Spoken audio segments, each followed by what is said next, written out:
하나님께서 오늘 우리에게 주실 말씀은 누가복음 15장입니다. 신약 121쪽입니다.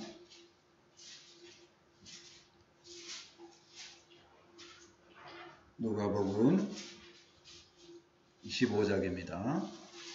누가복음 15장 신약 121쪽 누가복음 15장 17절에서 32절까지입니다. 찾으셨으면 아멘. 한 절씩 교독합니다. 이에 스스로 돌이켜 이르되 내 아버지에게는 양식이 풍족한 품꾼이 얼마나 많은가. 나는 여기서 주려 죽는도다. 내가 일어나 아버지께로 가서 이르기를 아버지 내가 하늘과 아버지의 지는 들으시사 지금부터는 아버지의 아들이라 일컬음을 감당하지 못하겠나이다. 나를 품꾼 하나로 보소서 하리라 하고 이에 일어나서 몇 가느니라 그리고 거리에 서는데 아버지가 그를 보고 측은히 여겨 달려갈 목을 안고 입을 맞추니 아들이 이르되 아버지 내가 하늘과 아버지께 죄를 지었사오니 지금부터는 아버지의 아들이라 일컬음을 감당하지 못하겠나이다 하나 아버지는 종들에게 이르되 두꺼운 옷을 입다가 입고 손에 가락지를 띄우고 발에 신으시니라. 그리고 살찐 송아지를 끌어다가 잡으라 우리가 먹고 즐기자.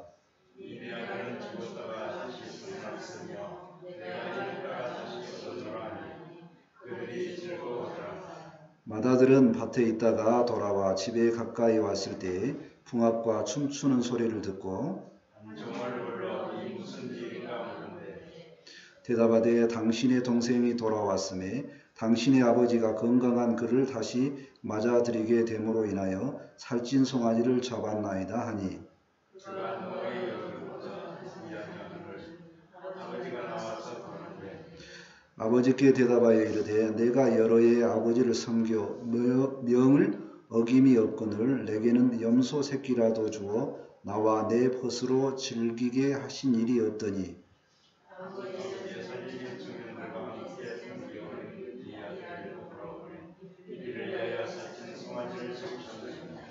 아버지가 이르되 예 너는 항상 나와 함께 있으니 내 것이 다 내 것이로되 이 내 동생은 죽었다가 살아났으며 내가 잃었다가 얻었기로 우리가 즐거워하고 기뻐하는 것이 마땅하다 하니라. 아멘. 날씨가 너무 좋습니다. 이렇게 좋은 날씨가 참으로 감사가 됩니다. 날씨만 좋아도 감사가 되는 이유는 화요일 날 너무나 눈이 많이 왔기 때문에 그것과 비교하니까 날씨만 좋아도 감사가 됩니다. 오늘 본문의 내용도 누리고 있을 때는 모르는데 누리지 못하는 조건으로 갔을 때 다시 그 누림을 생각을 해보고 돌아오는 그 아들의 내용이 나옵니다. 오늘 말씀은 많이 아시는 내용입니다. 제목으로는 아버지의 사랑 이렇게도 나오고요. 또 탕자의 비유 이렇게도 나옵니다. 오늘 말씀은 제가 아버지의 사랑도 살펴보지만 두 아들의 마음을 살펴보면서 그 아들들의 마음이 또 나하고 어떻게 연결되는가 생각해 보면서 은혜를 누리는 시간이 되었으면 좋겠습니다. 아멘. 첫 번째로 둘째 아들의 깨달음을 보고자 합니다. 17절 말씀을 보실까요? 이에 스스로 돌이켰다는 얘기는 깨달았다는 얘기죠. 돌이켜 이르되 내 아버지에게는 양식이 풍족한 품꾼이 얼마나 많은가. 나는 여기서 주려 죽는구나. 둘째 아들이 깨달음이 있었습니다. 지금 타지에서 무지하게 고생하고 있는데 좀 제대로 먹지도 못하면서 고생하다가 갑자기 생각이 든 겁니다. 어떤 생각이요? 내 아버지 집에 얼마나 풍성함이 있는가 이런 생각을 한 거죠. 근데 나는 여기서 이렇게 주려 죽고 있는구나 이런 생각하니 아버지의 집이 너무도 그리웠다는 얘기입니다. 그래서 어떻게 생각을 하는가요? 18절 말씀을 보실까요? 내가 일어나 아버지께 가서 이르기를 아버지 내가 하늘과 아버지께 죄를 지었사오니 일어나서 아버지께 가서 뭔가 말을 하겠다는 겁니다. 그리고 먼저 말하는 내용은 뭐냐? 죄를 지었다는 겁니다. 자신이 죄인이라는 겁니다. 아버지께 어떤 죄를 지었는가 생각을 해보니까 아버지가 죽지도 않았는데 유산 좀 주십시오 했던 것도 생각나고 또 아버지 가까이 안 있고 되도록이면 멀리 떠났던 그 멀리 떠난 것도 또 회개가 되고 또 아버지의 가치관하고 다르게 허랑방탕하게 살았던 것도 이제 깨달아졌다는 얘기입니다. 그래서 그 깨달음이 이제 어디하고 연결되냐면 하나님께서 주신 5계명 내 부모를 공경하라 했는데 그러지 못한 그 하나님께 또 죄를 지었다 이런 생각이 든다는 얘기입니다. 그래서 이제 그 죄가 들어가면서 이제 아버지께 뭐라고 말할 거냐 계획이 그겁니다. 19절 말씀을 보실까요? 아들의 계획입니다. 지금부터는 아버지의 아들이라 일컬음을 감당하지 못하겠나이다. 나를 품꾼의 하나로 보소서 하리라 하고 20절 계속 봅니다. 이에 일어나서 아버지께로 돌아가니라. 아버지의 아들의 자격은 내려놓고 품꾼도 풍족한 아버지 집이니 나를 품꾼의 하나로 보소서라고 말씀드리겠습니다. 하고 결단하고 어떻게 합니까? 아버지 집으로 향해 갑니다. 이 둘째 아들의 결단과 깨달음을 보면서 생각을 해볼 거는요. 그래도 좋은 것은 아버지 집이었다는 겁니다. 집 나가면 고생이라고 그러죠. 아버지 품에 있을 때는 아버지가 주는 혜택을 모릅니다. 타지에 있어 봐야 안다는 거죠. 또 아버지가 자신에게 얼마나 잘 베풀었는가, 또 품꾼들에게 긍휼을 베풀고 잘 베풀었는가, 그걸 모른다는 겁니다. 누렸을 때는 모른다는 얘기죠. 그리고 나서 동시에 아버지의 인자함, 좋은 것, 좋은 성품과 비교해서 그 은혜를 받는 자기가 그 아버지를 몰랐다는 그 죄를 알게 되는 거죠. 아버지를 보고 자신도 동시에 깨닫게 된 겁니다. 그리고 난 다음에 이제 아들이 결단한 내용과 연결된 것이 무엇입니까? 돌아가고자 하는 거죠. 근데 여기서 정말 생각해 볼 것이 뭐냐면 왜 이렇게 죽도록 고생을 해야지 깨닫게 되느냐는 얘기입니다. 사람들은 죽도록 고생하기 전에 깨달으면 좋을 텐데 왜 거기까지 가야지만 깨닫게 되는가 하는 겁니다. 사람들은 죽음의 문턱에서 가장 귀한 것을 깨닫게 됩니다. 사람이 갑자기 변하면 보여줘. 죽을 때가 가까웠다. 왜 그래요? 그걸 생각하는 사람이 중요한 것을 알게 됩니다. 그리고 그 중요한 것을 옳은 것을 하게 되니까 주변 사람들이 그렇게 반응하죠. 최고 중요한 것은 우선순위가 무엇이냐에 생각을 해보면 별로 멀리 있지 않습니다. 늘 아버지께서 주신 간단한 원리 속에 있음을 깨닫습니다. 아멘. 하나님 아버지를 우리가 아버지라고 부르는 때를 생각을 해봤으면 좋겠습니다. 여러분들은 언제부터 하나님을 아버지라고 부르시기 시작을 했는가요? 아무 고생 없이 만났다면 참으로 복인 줄 믿습니다. 아멘. 그런데 하나님을 아버지라고 고백하는 그 순간에 들어가기 전까지 참으로 엄청나게 고생한 사람들이 많이 있는 것 같습니다. 왜 그런 얘기를 할까요? 저도 마찬가지입니다. 마음에서 죽을 것 같은 그런 마음까지 내려가면서 하나님을 만나니 하나님 아버지라는 소리가 저절로 나오고 너무도 좋았다는 얘기입니다. 이스라엘 백성들도 수많은 그것의 반복의 역사입니다. 역대하 15장 4절은 나라가 곧 멸망할 때에 선지자가 나타나서 그렇게 권면하는 내용입니다. 역대하 15장 4절 그들이 환난 때에 이스라엘 하나님 여호와께로 돌아가며 찾으며 그가 그들과 만나게 되셨나니 여기서 그가는 하나님이죠. 어렵고 힘들면 하나님을 찾으면 하나님은 만나 주실 줄 믿습니다. 아멘. 두 번째로 아버지의 기쁨에 대해서 생각을 해보고자 합니다. 20절 말씀입니다.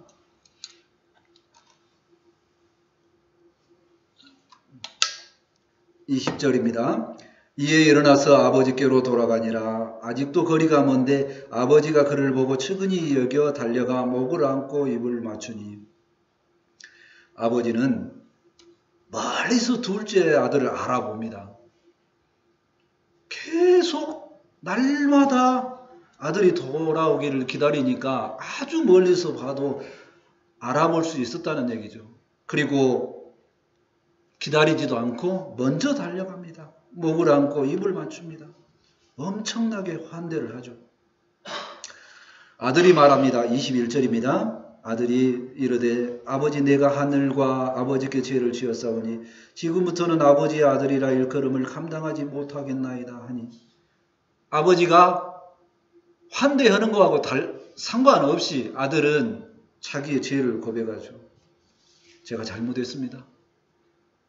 더 이상 아버지의 아들이라 자격이 없는 것 같습니다. 이렇게 말하죠.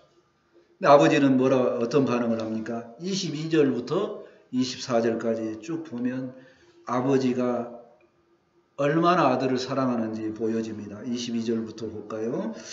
아버지는 종들에게 이르되 제일 좋은 옷을 내어다가 입히고 손에 가락지를 끼우고 발에 신을 신기라. 23절 그리고 살찐 송아지를 끌어다가 잡으라. 우리가 먹고 즐기자. 24절 이 내 아들은 죽었다가 다시 살아났으며 내가 잃었다가 다시 얻었노라 하니 그들이 즐거워하더라. 아들이 뭐라고 말하든 개의치 않고 아버지는 아버지의 기쁨의 행동을 합니다. 아들을 다시 본 것이 너무 기뻐서 제일 좋은 옷을 입히고 손가락에 가락지를 끼우고 발에 실을 신게 합니다. 이 행동은, 가락지와 신발은 신분을 다시 돌이키는 그런 행위이기도 하지만 상관없다는 겁니다. 아버지는 너무 아들을 보니까 좋다는 겁니다. 그리고 살찐 송아지를 잡아서 잔치를 하고 함께 즐거워합니다. 그 기쁨은 죽었다가 다시 살아난 아들을 만난 기쁨이죠. 잃었다가 다시 찾은 기쁨입니다. 너무 기뻐하는 아버지 행동을 보면서 생각을 해보면요, 아버지는 언제 아들의 죄를 용서했을까요? 하는 내용입니다. 아들을 기다리는 모습에서 아들이 죄를 말하죠. 말하는 이 말과 관계없이 아들을 기다리고 반기는 그 모습을 보면서 이미 용서했다는 겁니다. 아니, 용서할 만한 죄가 없다고 생각했을 수도 있습니다. 돌아놓은 아들을 보니 측은한 마음이 들 뿐입니다. 아들의 마음을 다 압니다. 힘든 타지에서 생활, 또 죄인처럼 이렇게 자기한테 잘못했다고 비는 모습, 그 아들이 얼마나 측은한지 모르겠습니다. 돌아온 아들을 보니까 죄 용서를 비는 존재가 아니요, 그냥 기쁨의 존재가 되었던 것입니다. 아들에 대한 기쁨의 표현은 아들이 감당하기는 어렵죠. 그래서 아들은 용서해 주십시오 이렇게 비는데 아버지는 너무 기뻐합니다. 관계적인 측면에서 둘의 관계가 너무 다르게 표현하고 있습니다. 아버지는 너무 기뻐하고 아들은 어쩌할 줄을 모릅니다. 아들은 자기 죄가 있기 때문에 짐꾼이 하나면 족한데 아버지 마음은 다르다는 얘기입니다. 아버지는 아들을 집에 나가 있어도, 집에 있어도 항상 사랑스러운 아들로 대하는 줄 믿습니다. 아멘. 아버지는 아들에 대해서 단 한 번도 관계를 깨본 적이 없습니다. 아들은 죄를 지어서 아버지와 관계를 깨고 스스로 품꾼이라고 말하지만 아버지는 한 번도 그 관계를 깨본 적이 없다는 것입니다. 미워한 적이 없다는 것입니다. 타지에서 고생했던 아들을 걱정할 뿐이었었습니다. 근데 이제 돌아오니 이제 걱정거리가 없어졌죠. 그래서 기쁨이 충만한 것입니다. 무엇보다도 소중한 보물 같은 내 아들이 돌아와서 얼마나 기쁘냐 하는 얘기입니다. 지금도 동일한 아버지인 줄 믿습니다. 우리 하나님 아버지는 얼마나 사랑이 많으신 줄 모릅니다. 그 하나님 아버지는 떠나 있는 아들들을 기다립니다. 뭔가 이루어 보겠다고 주일보다 또 세상이 더 좋아서 세상을 향해서 뭔가 이루어 보겠다고 나갔습니다. 근데 그 세상이 만만치 않습니다. 그래서 어떻게 사는가요? 죽을 만큼 고생만 하고 있습니다. 근데 여전히 돌아오지 않습니다. 세상의 권세에 눌려서 기가 죽어서 살고 돼지와 같이 주염 열매 먹어가는 그런 인생, 가장 바닥의 인생에 살면서도 아버지가 나를 혹시 받아줄까 염려하면서 돌아오지 못합니다. 그런 아들들이 얼마나 많은지를 모르겠습니다. 아버지의 기뻐하심, 돌아오실 때에 기뻐하실 그 아버지를 알고서, 그 아들들이 알고서, 집 나간 아들들이 알고서, 그 아버지 하나님의 사랑을 알고서 돌아오는 인생들이 더 많기를 간절히 기도합니다. 아멘. 그 사랑의 하나님을 요한은 이렇게 고백합니다. 요한일서 3장 1절입니다. 보라, 아버지께서 어떠한 사랑을 우리에게 베푸사 하나님의 자녀라 일컬음을 받게 하셨는가. 우리가 죄 가운데 사는 그런 모든 과거의 인생을 보지 않고 우리가 하나님 앞에 나갈 때 우리를 사랑하시어 하나님의 자녀 삼아주신 은혜를 감사합니다. 아멘. 세 번째는 불편하게 생각하는 큰아들을 보고자 합니다. 25절 말씀입니다.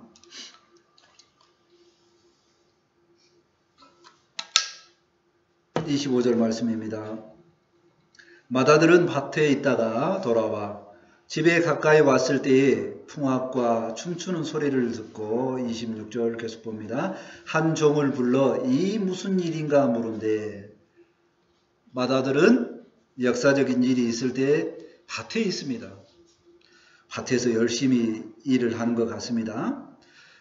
그리고 나서 시간이 돼서 집으로 돌아오는데 풍악 소리가 들립니다. 잔치 소리가 납니다. 그러면 무슨 일인가 집에 가서 확인하면 되잖아요. 근데 큰아들은 종을 시켜 알아봅니다.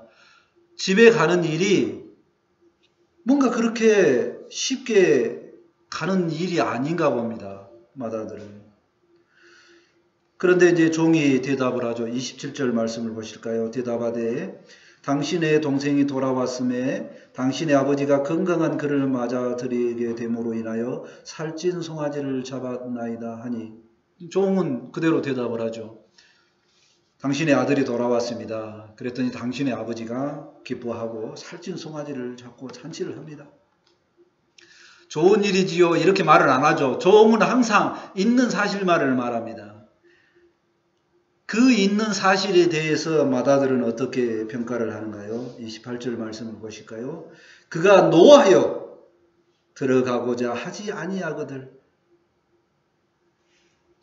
맏아들은, 큰아들은 둘째 아들, 자기 동생이지 않았습니까? 동생이 돌아온 것에 대해서 또 잔치를 하는 것에서 화가 났습니다. 화가 났다는 거예요.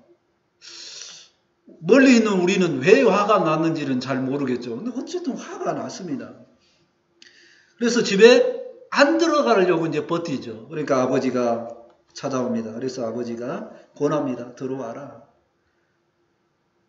그래서 29절과 30절에 보면 드디어 큰아들이 지금까지 쌓아왔던 화가 나는 이유까지 해서 몽땅 쏟아냅니다. 아버지한테. 29절 30절 계속 봅니다. 아버지께 대답하여 이르되 내가 여러 해 아버지를 섬겨 명을 어김이 없거늘 내게는 염소 새끼 하나라도 주어 나와 내 벗으로 즐기게 하신 일이 없더니 아버지의 살림을 창녀들과 함께 상펴버린 이 아들이 돌아오매 이를 위하여 살찐 송아지를 잡으셨나이다.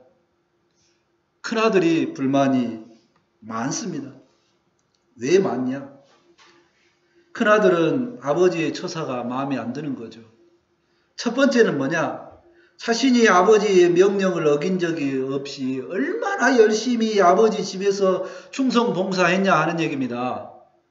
그렇게 충성보사 할 때에 뭐도 안 줬다고요? 염소 새끼도 안 줬다는 겁니다.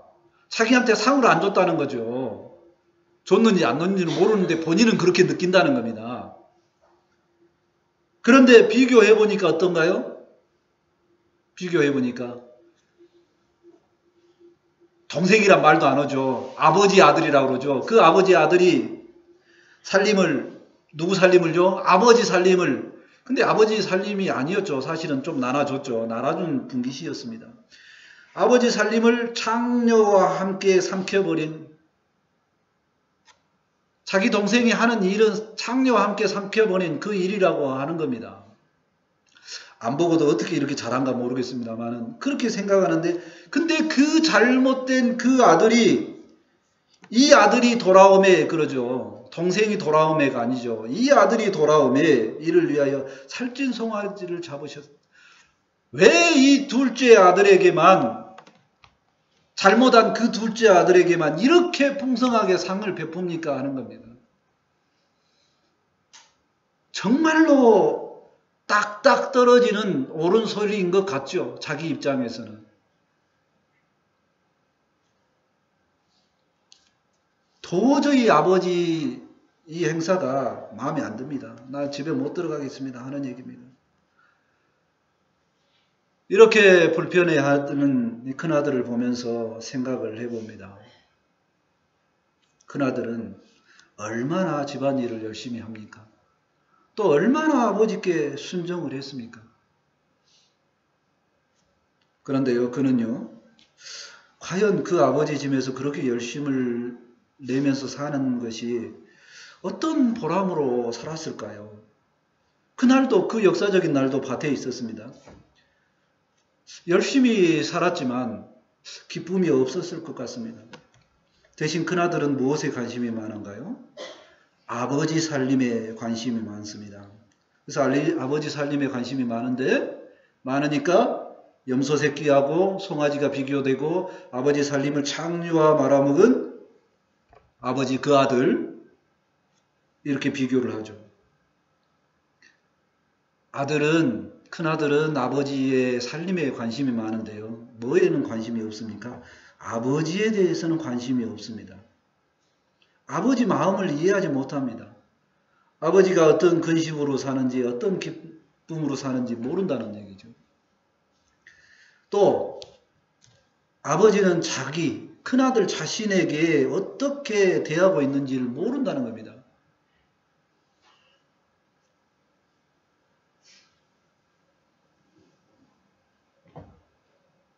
아버지의 이 마음을 모르면서 아버지와 함께하는 시간이 얼마나 큰아들은 힘들었을까요?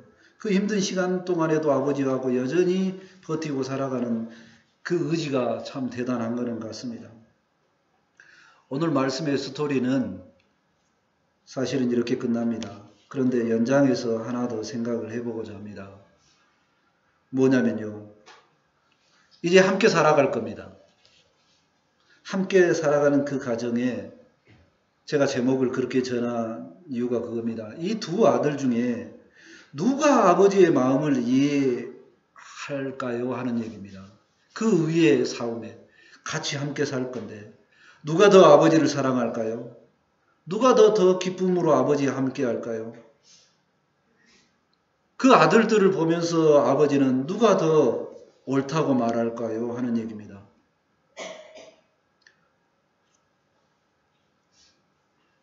저는 과거에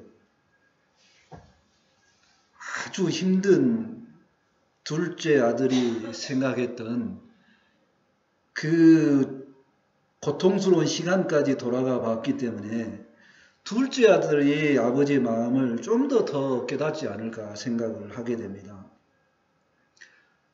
아버지와 함께하는 자체로 기뻐할 것 같습니다. 아버지가 좋아서 아버지와 있는 자체가 좋다는 것입니다. 다른 요구가 아니라 그냥 아버지 자체가 좋은 겁니다. 아버지 집에서 무슨 일을 하는 게 아니라 어떤 일을 해도 아버지가 기쁘니 아버지와 함께하는 모든 일이 기쁠 거로 생각을 합니다. 이처럼 하나님의 사랑을 깨달은 자는요, 아버지 하나님을 깊게 만나는 자는 하나님 자체가 좋습니다. 하나님과 늘 함께하는 기쁨이 좋다는 얘기입니다.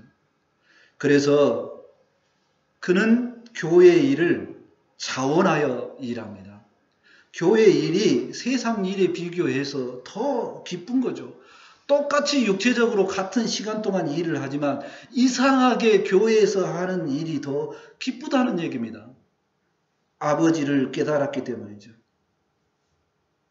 하나님 아버지를 깨달았기 때문입니다. 하나님의 뜻이 어디에 있는지를 더 이해하는 폭이 더 크기 때문입니다. 그래서 교회에 충성 봉사하는 많은 일들은 하나님 자체를 사랑하고 하나님과 함께하는 것을 기뻐하는 사람들이 모일 때에 더 충성 봉사하는 일이 많이 일어나는 줄 믿습니다. 아멘. 그래서 시편의 기자가, 시인의 기자가 이렇게 이야기를 합니다. 시편의 119편 47절에 그렇게 말합니다.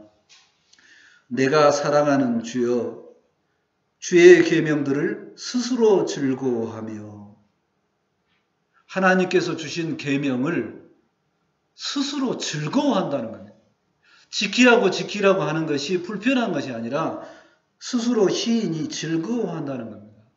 우리 모두 하나님의 말씀과 하나님 자체를 기뻐하는 우리가 되었으면 좋겠습니다. 아멘. 말씀을 정리합니다.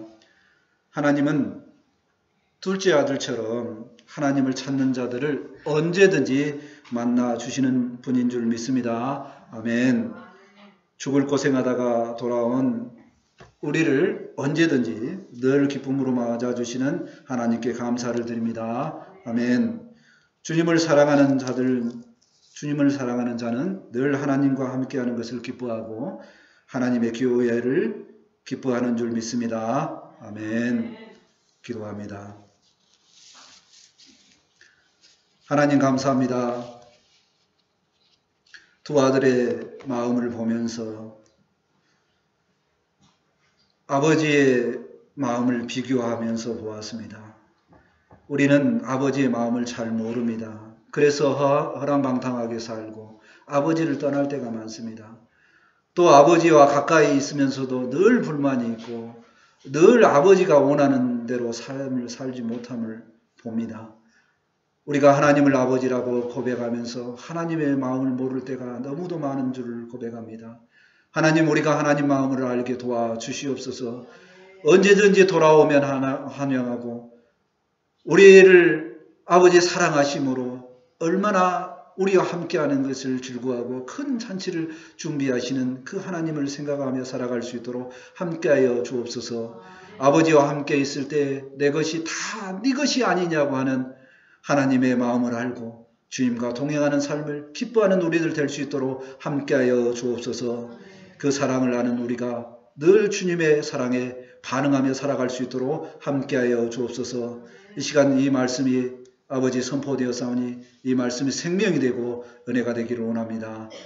이 모든 말씀을 주심을 감사하며 예수님 이름으로 기도합니다. 아멘. 이제 찬송 310장 하시고 준비하신 힘을 하나님께 드립니다.